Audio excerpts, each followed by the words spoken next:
All right.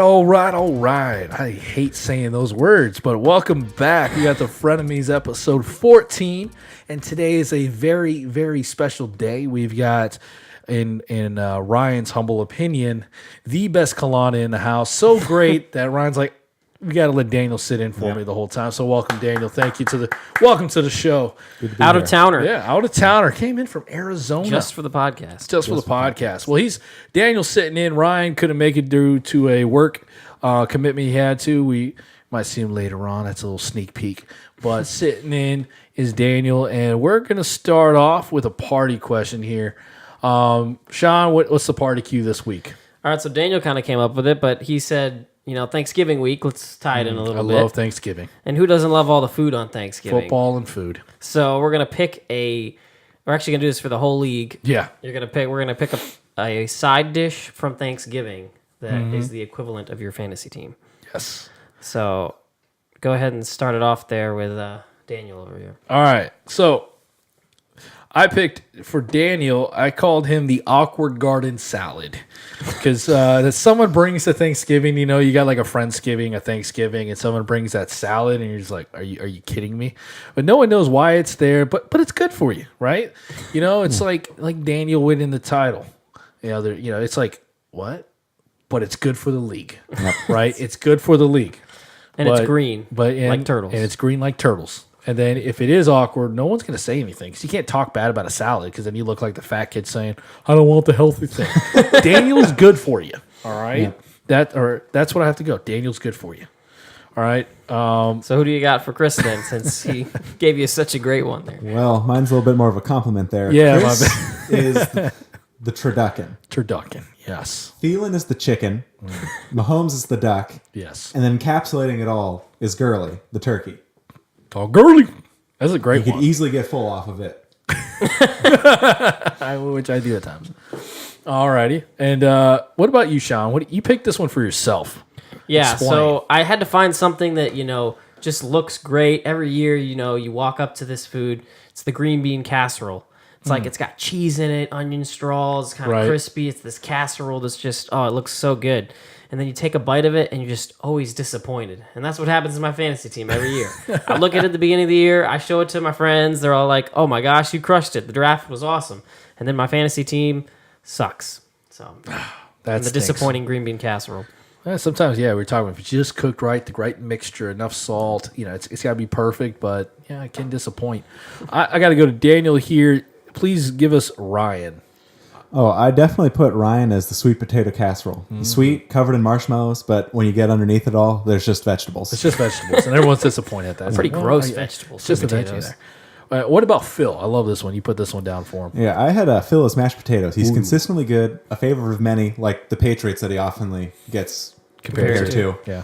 But when it all comes down to it, he's just a side. He's just a side. Always the bridesmaid. Never the bride. Yeah, exactly. Always second place, but everyone loves mashed potatoes.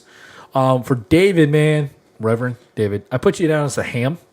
A main course that we respect, but it's Thanksgiving, so we'd rather go to the turkey instead. Just like the Thanksgiving week, we're like, which Kalana do we want on? We're like, you know what? We want the turkey. We want the main guy. And we got Daniel. We didn't want David the ham, but we respect you.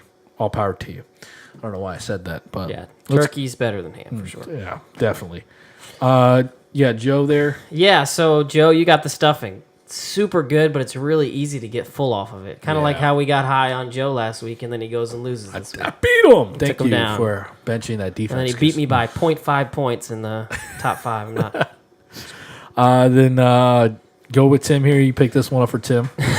Sorry, Tim. Don't get mad at me. He's definitely gonna hit us up. You're that cranberry sauce, man. I had to find a sour one. You're just sour about those tiebreakers. We'll handle it in the off season. I know this has really been a key point for you. So it's funny because when Tim puts those things up there, I'm always avoiding that on the group text, and it's just like with me with the cranberry sauce. I look at him like, no, I'm just not gonna go for that. Not gonna touch that. Not gonna touch that. It's just like when he's arguing, I was like, I'll let Ryan go in there.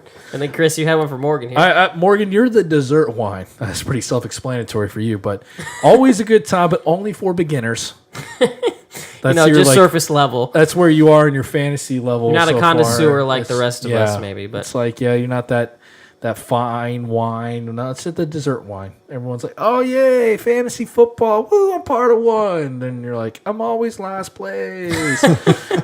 He went right back down there this week. Yeah, sorry, bud. And then Andy, Gravy. Let's move on. gravy. He's everywhere. All right, so we're gonna go to our overall thoughts on the week. Hopefully, you guys like the Thanksgiving pick. If you don't like it, please blame Daniel. All right, we're just blaming the guy out of counter. But overall thoughts on week 11. Sean, we'll go to you here as you recapping such a great game. Yeah, last night that was some of the most fun I've had watching football for this year for sure. I mean, what more could you ask for? Over 100 points scored, 14 touchdowns, over 1,000 yards. I mean, it was just super fun to watch that game, especially since I won my game through it. So Yeah. but I mean, if we had just imagine if for fantasy, if that's what the new NFL was to look like. I know that's kind of what everybody's talking about now. Is like, oh, this is what the NFL is headed towards. But I'm cool with it. Let's do it. I mean, you see, like the refs kept throwing like flags like crazy in that game. gosh. Like anytime Kansas City breathe, it's like there's extending drives, but it was good for fantasy because then the offense kept rolling. Yep. And there was so many players in there. Like everybody had a interest in that game. So I thought it was a really good one. I put my overall thoughts was I think the Bears team is decently legit. Coming to a flex Sunday night Coming game. from a Vikings fan. From a Vikings fan, they whooped our tail. But just looking at their defensive numbers, you're like, oh, who do they play or whatever. But they've played some good teams. But that defense is good on all three levels. I love the front line. Khalil Mack's a difference maker, but they got Hicks there as a D tackle, and those guys were just pushing people around all day. Linebackers are young, but they're good young athletes, and the DBs are the unsung heroes. They are number one in the NFL when it comes to defending the deep ball. Yeah. They keep it in front of them. They will not let you beat them over top. There's a few times where they'll just take the penalty because they're not giving you that momentum play downfield. Then offensively, they do a lot of just That's been the biggest surprise. window for me. dressing. Yeah, and it helps Trubisky. So what they do at the play calls, different from last year, they're allowing him to audible, giving him that audible call when you hear, kill, kill, kill, and you see guys over the chest or whatever. That's the universal signal. Say, okay, go to the second play. We called in the huddle. And they'll usually say key phrase, and he's doing it all the time. So what handicapped him before is like his first read and he's done. But now he'll be able to see his first read, call to something else, and it allows that offense to keep moving. And, man, they just do so many things with, like, run one way, boom, going the other way, just motioning everyone. And I think that Bears team on the fantasy side, really more toward the quarterback. Trubisky's going to their receivers. You don't know who's catching the ball. But for Cohen, Jordan Howard, they're going to get the ball. Mr. Trubisky over here starting him over Tom Brady. And thought it's you a were good crazy. call. And his legs. He's getting Cam. He's Newton only second numbers. to Cam Newton. Yeah, so you get that. His escapability is legit there. Daniel, what was your overall thoughts? My team, and I just don't know how to relate to this to other people, is a roller coaster.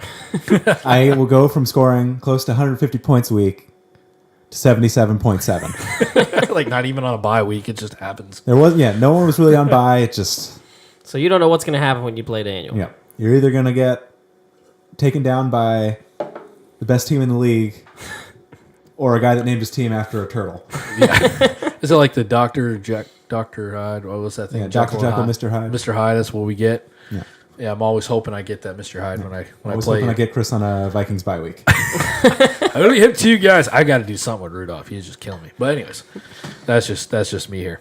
Okay, so those were our overall thoughts. There was a lot to choose from there, but I think those were some great picks. We're going to go to our waiver wire pickup. Again, we're changing it up. We're only choosing one guy for all three of Except us. for Daniel, he cheated. He has like multiple. But they're all Ravens, so we'll allow it. All right, so Daniel. Oh, I actually picked one. He whittled cut it it down. down. He whittled it down. Go. I love your pick here. Let's talk about who's your waiver wire. I love the Ravens, and so I'm pretty optimistic about Lamar Jackson. He's got a high floor. He rushed for over 100 yards. You'd be happy if your running back got that, let alone on the side with your Didn't he have, quarterback. like 18 carries or something. Yeah, but he only got Ridiculous. like 17 points, which is kind of odd. So it was passing. Well, he didn't throw any touchdowns. He had no touchdowns, period. Oh, okay. So the fact that he had 18 points with that type of that's the worst he could possibly do. Get 0 touchdowns and he's going to get you 18 points. Yeah. Speak more to that. But the real question is the Flacco era over? That'll be really Yeah, I don't know. be the driving factor of whether you want to keep him on there long term or put him in there. I think for next year, it definitely will be. The question is, I think the rest of this year, when he's healthy, it probably depends on if they win. If they continue to be out of the playoffs, I think right now they're in like a 5-way tie for that last spot. Yep. So they might put Flacco back in there if they still got playoff If hopes. they win despite Lamar Jackson, Like if it's more like this past game, I think Flacco goes back. Flacco will go back in. Like if the defense, But if he starts going to Sean Watson or something, he's staying in. if he goes off, then you're gonna have to keep him, kind of in that area. So that's a good one. Sean, who do you have for your waiver wire pickup? So everybody has been wanting a tight end to come out of the waiver wire. So this week, I think I found one for us. O.J. Howard's out for the season. He's going to be on IR. So Cameron Brate, best friend of Jameis Winston, who's now starting again for Tampa Bay. That's not something else. I just keep going back and quarterbacks over there. I think they just need to, take him out purposely, like certain drives, and be like, oh, this is your hot. Let's bring you out. I mean, just do the Alabama thing and just switch him out. Whoever's hot, put him in.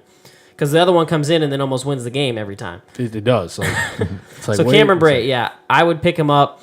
He's probably going to be a top 10 tight end rest of the way just because he's the only guy there now. Jameis loves his tight ends. And in the red zone, that's where he looks. Yeah. For me, I picked up, haven't picked up, but I'm going to pick DJ Moore. I'm not going after him. I'll just say that. From Carolina. He's a boomer bust, big play receiver. That's what you're going to find right now in waiver wires this late in the year. But he scored 25 points last week, but he almost scored like 2 touchdowns with that. Like he was really close to scoring quite a few times. But it was Detroit. He's going against Seattle this week. That's not the same defense that we've seen in Seattle before. And I think DJ Moore and Curtis Samuels are starting to become more of that passing game.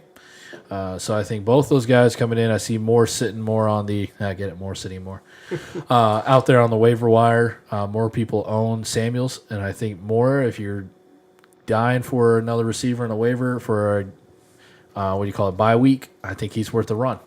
Yeah, and he's a rookie, so he's ascending. The more he learns that offense, the better he's going to be. He could probably take that role from Funches pretty easily. Yeah, and they're still figuring out how to use him in that offense. But he's got tons of speed, great receiver coming out of Maryland last year. So they purposely got him high, I think, and it was one of the first 3 rounds. I can't remember if it was the first or second round pick, but he was one of the better receivers coming out of the draft. Yeah, and so I think they're going to start bringing him in. It's kind of like just unveiling another weapon as they're going into the playoff run here. All right, those were our waiver wire pickups. We're going to go to our matchup of the week. Last week we started this, and I think it's a really good segment because it gets to talk about a little bit of the reality of football, the matchups. But within those matchups, we got some great fantasy matchups too. And Sean, you picked a great one. Would you lead off with yours? Yeah, so I got the Falcons and the Saints. They play on Thanksgiving. It's going to be a great way to end your Thanksgiving night because there's going to be a lot of fantasy points. That Falcons defense is so bad that there's just going to be so much scoring in this game. Sean Payton's not letting off the gas pedal at the end of games, so there's going to be garbage time. Yeah. The players are probably going to be deciding between a lot of people will have a free agent option in Traquan Smith. I think Drew Brees had a quote of saying, like, he came over to him after the touchdown and said, you know why I threw that to you? Because I trust you. So if Drew Brees is trusting a guy and they're scoring that many points, he's definitely worth putting as a wide receiver. I think wide receiver 2 this week even. Yeah, he's Brees endorsed. That's good enough for fantasy. Yeah. And Start the bidding high.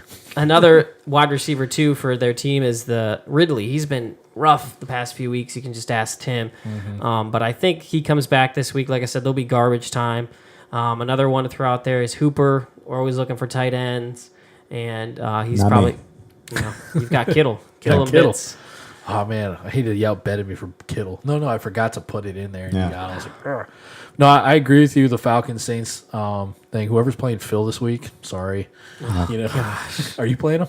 No, I don't think so. Oh, yeah. But if playing Phil, that's tough with his 3 guys there. So it's gonna be a lot of fun on a Sunday night. I picked the Ravens versus Raiders just because I want to see the evolution of Lamar Jackson. Is he the next Michael Vick? With the rushing yards, we just talked about it earlier on Daniel's take with, he had 24, some 20-odd carries, 117 yards. Now, if he starts scoring, either passing or running, that he'll easily get over 20 points. And then he'll be that dual threat fantasy guy that everybody's going to look for. So he's open in waivers right now. And I'm going to this game on Sunday. There's a little plug-in for me, so I'm going to be happy to watch. I was walking like, man, I'm not even a Ravens fan. Going with a buddy. You can watch the Raiders. But now I'm going in. I'm like, shoot, I can watch Lamar Jackson in person. This is going to be a lot of fun. So for Ravens fans, as they're still trying to get into playoff contention, this is like an also exciting time because you're going to see, is he the next quarterback? Like you said, is Flacco gone? Lamar Jackson brings a lot of excitement. Yeah, for that one. So if that's Lamar Jackson, that's the Ravens side. Is anything startable in Oakland? Oakland, The defense on The Ravens defense is Ravens startable in defense Oakland. is startable. Doug Martin, because he'll get touches. Yeah. Well, he's coming off won't- an injury. We'll have to talk about Tim about that. Yeah, we'll talk about there. But if he's healthy, he'll get touches. Because if there's one thing that Gruden loves doing is giving a ball to a vet that's not proven anymore and get it to him a lot of times. Yeah. And what about Cook? Cook? Against that defense, I mean, you'll get a few in there, but I really see the Ravens using this as a great hype game to get themselves back into playoffs. They're coming off a hard-fought win Yeah. with Lamar Jackson. Defense knows that they're going to have to shore up here to make sure that they can secure a win. It's my defense. I hope so. So I really don't find anything in Oakland. Again, this is just off of one player. And this is like the evolution of fantasy football and finding another Michael Vick. All right, if we all remember the days playing when we were kids when Vick was in fantasy, that was a first-round pick because of that. Daniel doesn't remember this. No, he Who's Michael Vick? who's he? Well, I remember that season when David had him when he was coming back with the Eagles. Oh He yeah. was unstoppable. Oh Yeah. my gosh, yeah. Wasn't he was like a first round pick in a lot of leagues Yep. because he was just insane. Took that year off. The mandated year off. The man Yeah. Let's not get into that. Take a break. Just take a break. All right, so defensive streamers. Talking about those matchups here. This was a little tough. So I never thought I would say this, but the Jaguars are on our waiver wire I somehow. know. It's wow. It's because they've been bad this year. So Yeah. I think Blake Bortles has been a big part of that. But they're playing. Who are they playing this week? They play the Bills, right? They're playing the Bills. Yes. So speaking of Bortles, Yes. that's my defensive pick. The Bills Never defense. bad. Daniel says get Bills. Yeah. Yeah, so it's just going to be a real low scoring game. You know, the Jaguars are going to try to run it with Fournette, slow down the pace of the game.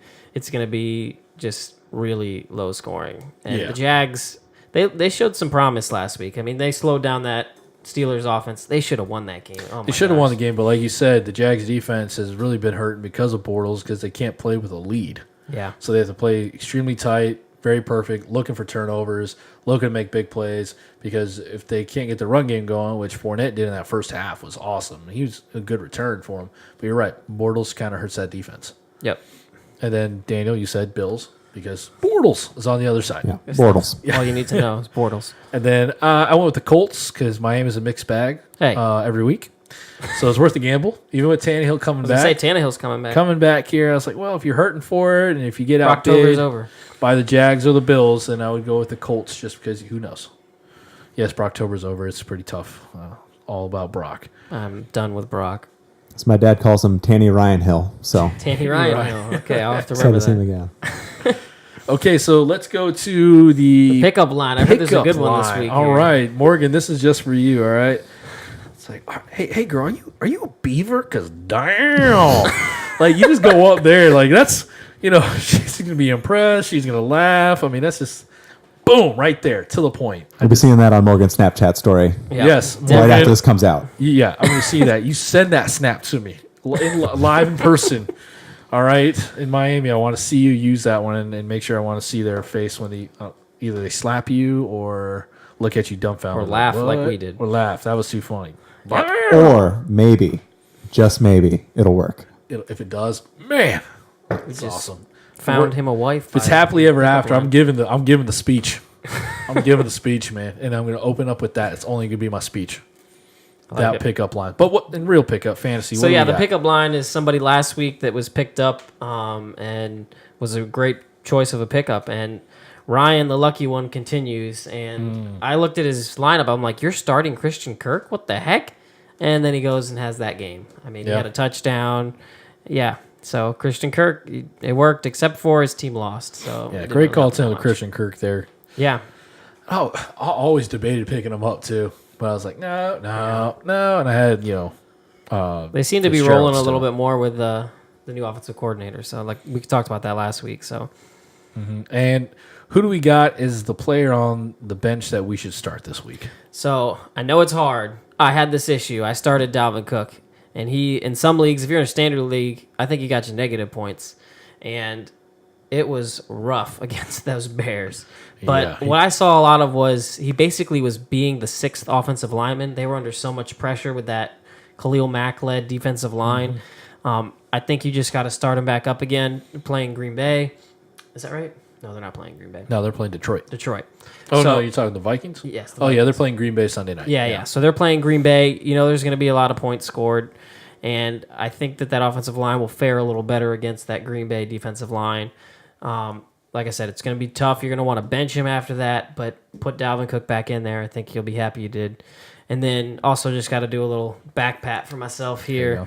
T.Y. Hilton, I told Phil to start him, and he had a monster game that we've been waiting for. So he's officially healthy again. And Phil could have scored 180 instead of 170. Yeah, so you should have started him. He had 6 players scoring 20 points or more, 2 of them in the 30s. I was like, and one was on the bench, and he still scored 170 points with his starters. I was like, crazy. Oh my goodness. That was a ridiculous game. So we're missing a big part of our podcast here, Ryan Meckes, and what are we going to do without the kicker whisperer? And the only other person I know who cares as much about kickers in our league is Daniel. So he'll have That's to take fine. his No matter what measure you have, Ryan and I will always be 2 votes. It's true. You watch Survivor, right? Yes. We're showmans. We're showmans. Exactly. So I would say you might want to pick up Mason Crosby. He's available in our league. The Vikings D is going to keep them out of the red zone, hopefully. Yeah. For that, or at least make it difficult. I have the Vikings defense, so... Hopefully. But you can always count on Aaron Rodgers to at least get him downfield, whether it's a Yep. catch or a pass interference penalty. They'll get him in field goal range. Yeah, to my detriment, I'm sure that game is going to be more field goals than touchdowns. Probably, and Crosby's kicking indoors too, so you don't have to worry, no weather factor because they're going to be in the Viking Stadium. So I think that's a good pick there. And he's Old Faithful. He had that one bad game, but then he goes right back to it. He's just kicking field goals all day, making them good. Yep.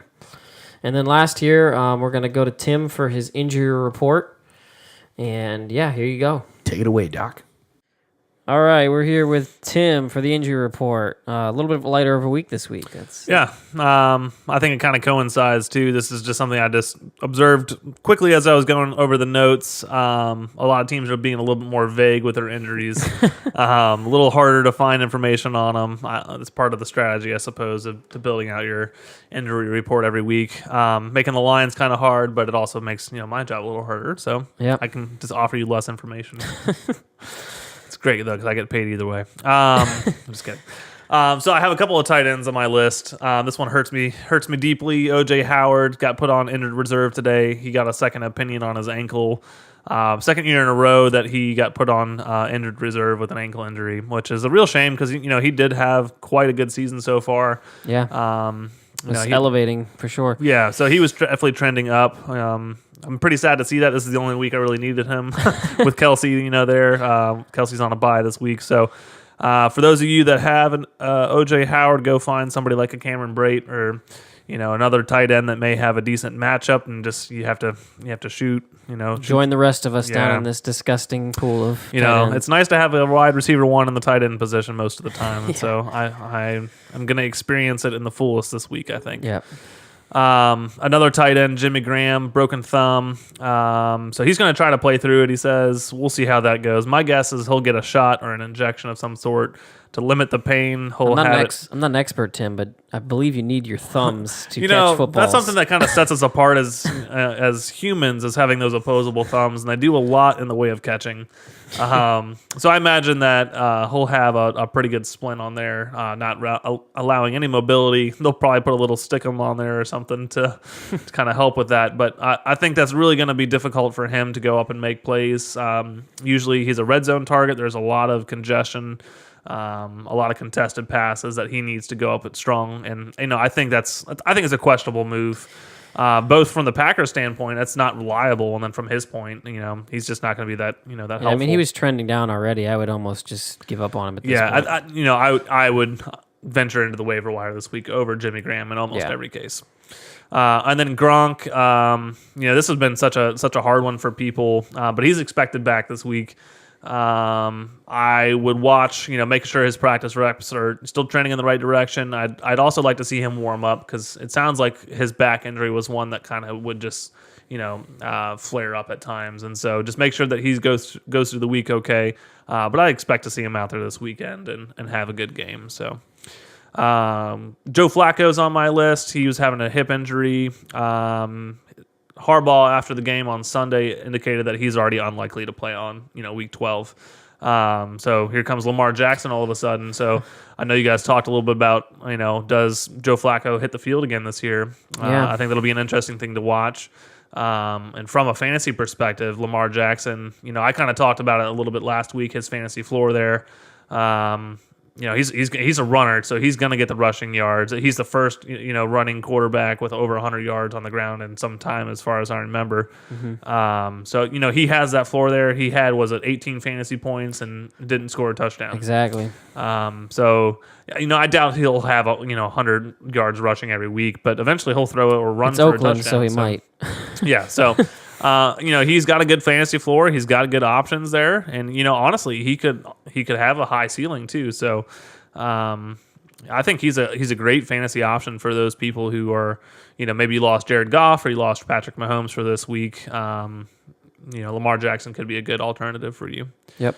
A couple running backs. Kerryon Johnson has a sprained knee. So I hate this sprained knee. What is that? That doesn't mean anything. Yeah. There are 4, different big ligaments in your knee. There's a combination of other little small ones. That could be a number of different things or a combination of them. So there's really no way of indicating what it is other than, through the MRI. So he was supposed to get an MRI yesterday. I haven't seen any results from that. Yeah. It looks like he's doubtful to play on Thanksgiving. I would say you can count on him being out. Yeah. It'd be really nice if ESPN, would check him as the out so I can put him on the bench for ESPN, waivers. since you're watching this, please just go ahead and send out an update. Let us know what's going on there. That'd be helpful.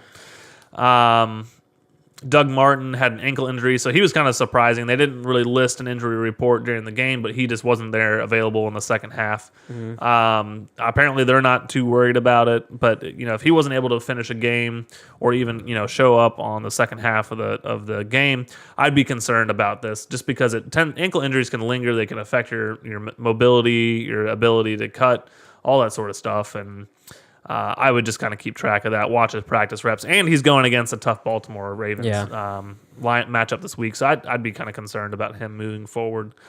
And then a couple of receivers, Marvin Jones, he's on a short week. He didn't practice Monday.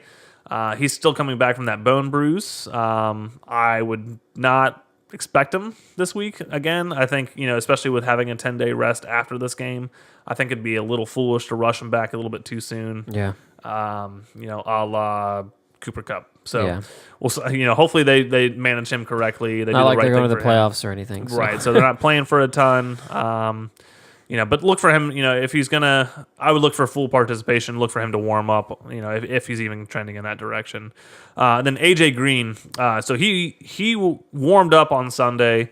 It was surprising. It was surprising. They didn't really expect him.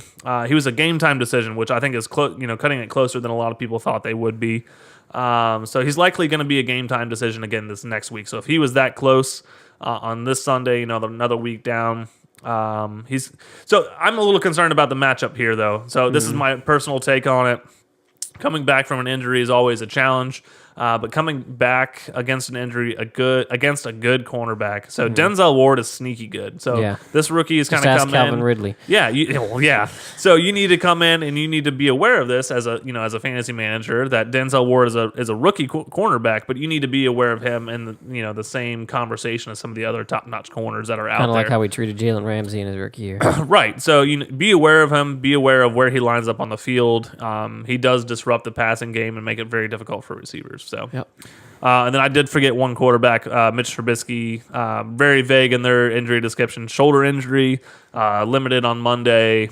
I'd like to see him, practice a little bit on Wednesday and hopefully, warm up all that on Thursday. But at least he's early in the week. You can monitor that at game time. Pull him out obviously if he's inactive, and then go somewhere else with that. But overall, I'd expect him to play through the pain. It just may be a little bit more run heavy of a game. So we'll see how that goes. All right. Well, that's it. Thanks, Cool. Tim. Yeah, no problem. All right, we're back. And I said that was the last thing, but we got one more thing. We're going to have a guest appearance by Ryan. He wasn't able to be here, but you always got to have some Ryan Mekas in your life. You just You need a have little to. bit of it. We're going to do a small dose. I'll be able to edit it so we don't have to have like the whole thing. Yeah, but one day, one girl would say that.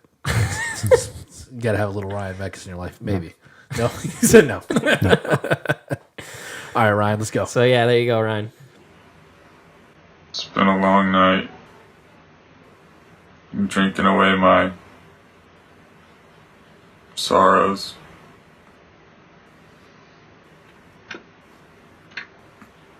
Just know you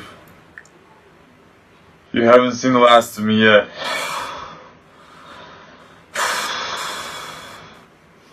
All right, so that's our episode for this week. Dan, do you have any exiting thoughts, some wisdom you want to impart on somebody or a whole league in general, as a defending champ for 2 years ago, but as a champ, what's some wisdom you can use this platform and speak it into our fantasy league and those other fantasy listeners listen across the globe, hopefully. 3 games on Thursday this week. Make sure you get your waiver wire in. It's true. Yes, Don't sleep on it. Don't sleep on it. Sound advice Yes. there. Extremely sound advice. All right, so next week I heard you're thinking maybe Phil. We haven't talked to Phil about We this. haven't talked to Phil, but Phil, if you're listening to this, you're coming Tuesday. Next Tuesday to this. Yeah. You're coming.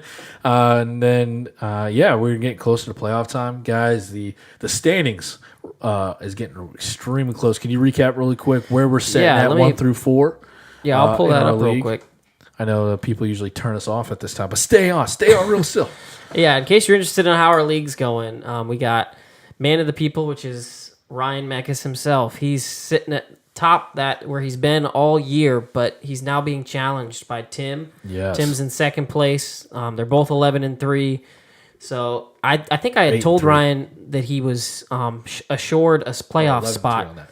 but he's not looking like it. He's only about a game and a half out from that 5th place, which is Phil. So we got Ryan at 11-3, number 1. We got Tim, number 2, at 11-3.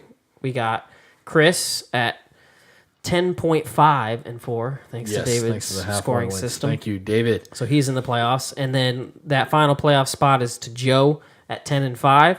And then just on the outside looking in is Phil at 9.5. Those are kind of how the playoffs are shaping up. It's really going to be tough between me, Daniel, and David to try to get in the playoffs. David's got 7.5 wins, and then me and Daniel have 6.5. And then Andy is in 9th, and there's Morgan down at the bottom. Captain Those Morgan. two are definitely eliminated. I'd say unless we win the rest of our games, there's no shot we're getting in the playoffs. So it's really looking like it's going to come down to Phil. It's pretty much those top 5. Anybody could be out. Anybody could be in. It's going to be tough coming down the stretch there. Out of those top 5, which one is on the outside looking in? Yep. And it could be any of us right now after the 8-3 tie up top. Yep. Or not 11-3. 11-3. I'm looking at the regular league things, but that it's awesome. It's kind of it marries up pretty well with the ESPN. Yeah, it's actually without not too the different. half What is point. the standings there? The standings What's the in the difference? ESPN, we have Tim and Ryan at 1 and 2. They're tied at 8-3. 8-3. For some reason, they got Tim up there because he's on a 4-game win streak. Then they got Phil at 3, me at 4, and then they have Joe at 5. Okay, so the But- top 5 doesn't change. Yep. And then 6 through 10 is exactly like you said. So Yep. it actually does very well.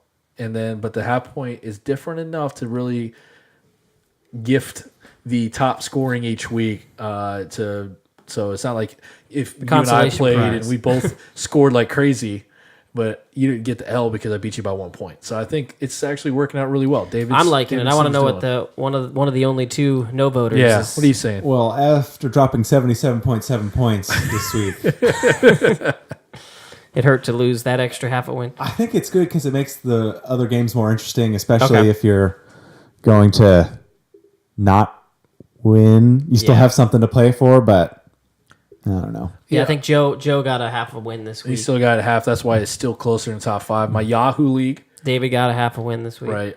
In my Yahoo league, I have 1 win in the season. but I'm top 5 in scoring.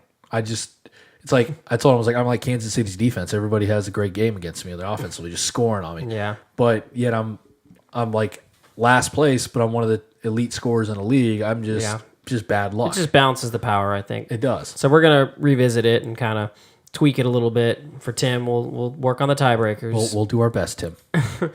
But I think that's it. All right, man. Thank you guys for listening.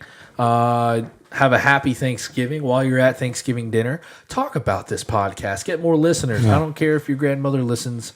All right, just to use it to fall asleep. As, some white noise in the background. Next week we got a surprise on our set, so you'll see a new set got design. Some set design because Chris forgot to bring it this week, but we'll have that up. So guys, like, subscribe, share it, and we'll see you next week. Thanks, guys. We're out.